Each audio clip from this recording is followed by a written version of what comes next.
Talaga. Ay, Ano ba? sorry ho. Sino ka ba? Ako ho yung dating nagse-service na aircon. Dali lang. Taas mo kayo mo. Oh. Hmm. Sana po eh. Kung bisito niya kayo. Baka hindi pa eh. Hmm. Hmm. Hmm.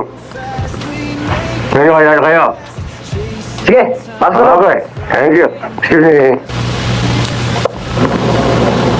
Huwag mo akong batakin. Ayun nga dito. Kap, nahigat kayo sa mukha. Hindi ka dyan, nag-disguise lang ako.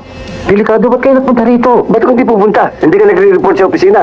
Tanong na tanong sa'yo si Kernel. Gusto ko magalit sa'yo yun? Si Colonel, ba't siya pa nagagalit? Baka ako magalit. Ba, buhay ko na ka para dito. Hirap na nga ako eh. Yung panliligaw kay Jen. Oo nga. Hindi ba ba? Ha? Ginagampanan ko ang aking katungkulan. Alam ko. Kaya nga kinakailangan, makagawa ka ng paraan na makakuha ng ebidensya para sa ganun maharap natin sa husgado at nang mabuwag ang sindikatong yan. Hinay-hinay lang ako para kanunay. Anong